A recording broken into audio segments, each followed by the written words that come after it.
என் ஆண்டவரும் ரட்சகரும் மீட்பருமாக இயேசு கிறிஸ்துவின் நாமத்தில் அன்பின் வாழ்த்துக்கள். இந்த காலை வேளையின் அன்பு பிள்ளைகளே, தேவனாகிய கர்த்தர் உங்களை அளவில்லாமல் அவர் ஆசீர்வதிப்பாராக. ஆமென்.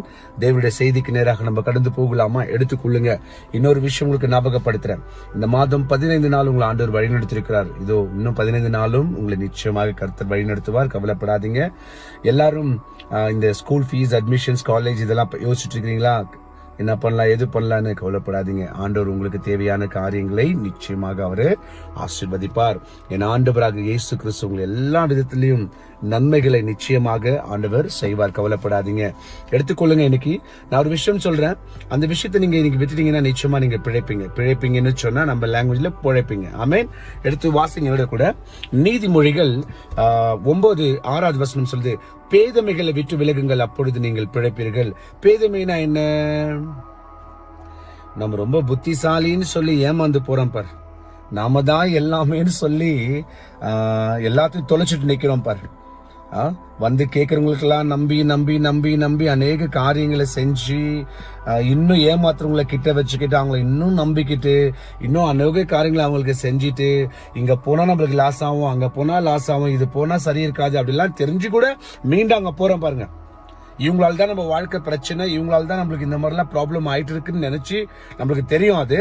ஆனாலும் அவங்கள்ட்ட பேதமைகள், அறியாமை எல்லாம் தெரிஞ்சா கூட அது திரும்பி அதே இடத்துக்கு நீங்க போறீங்க பாரு. காரணம் தெரியுமா? அந்த விஷயத்தை விட்டு உங்களால இருக்க முடியாது, அவங்கள விட்டு உங்களை இருக்க முடியாது. லாஸ் ஆனாலும் பரவாயில்ல, தோத்தாலும் பரவாயில்ல, எல்லாமே அவங்க கேட்கறதெல்லாம் செய்வீங்க. இல்ல நீங்க இதெல்லாம் அழிஞ்சு போறீங்களா, அந்த மாதிரி காரியங்கள் எல்லாம் நீங்க கண்டிப்பா செய்வீங்க. அதெல்லாம் விட்டுடுங்க. யாரையும் அனாவசியமா நம்பாதீங்க. இந்த காலை வேளை கர்த்தர் உங்களுக்கு சொல்லுகிற ஒரு அருமையான விஷயம் என்னன்னா, யாரையும் நம்பாதீங்க, கர்த்தரையே நம்புங்க. அந்த பேதமையிலிருந்து வெளியே வாங்க. உங்களை அவங்க எல்லாரும் ஏமாத்துறாங்கன்னு தெரியுது, ஆனாலும் நீங்க அவங்கள்ட்ட தான் உங்களோட சவகாசமும் உங்களுடைய தொடர்பும் என்ன பண்றது தொடர்ந்து இருக்கு.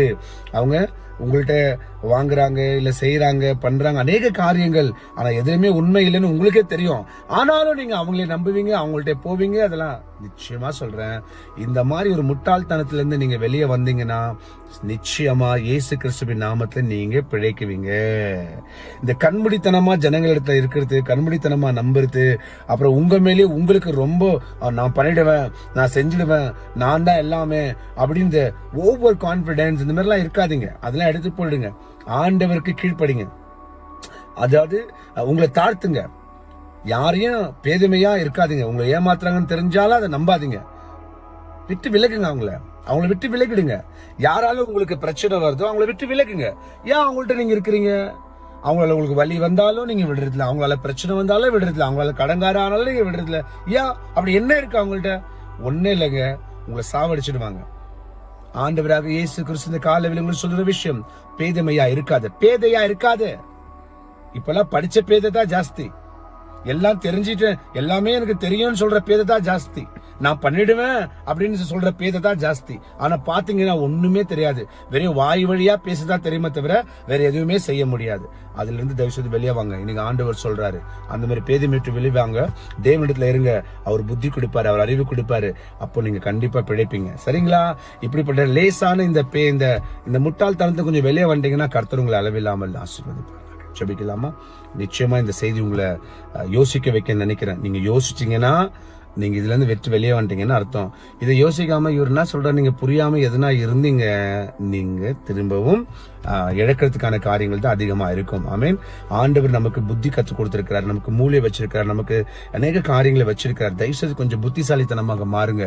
இயேசு கிறிஸ்து புத்தியும் அறிவியும் கொடுக்கிற தேவனாக கூட இருக்கிறார். ஆமீன். இந்த காலவேல புதிய நாளில இந்த நாள் வரைக்கும் நீங்க அழிஞ்சு போறதுக்கு, நீங்க துறைஞ்சு போறதுக்கு, நீங்க அநேக காரியங்களை விட்டு நிக்கிறது, நீங்க எதுவுமே இல்லாம நினைக்கிறது எல்லாத்துக்கும் காரணம் யாருன்னு கொஞ்சம் கண்ணு முடிச்சு பாருங்களேன்.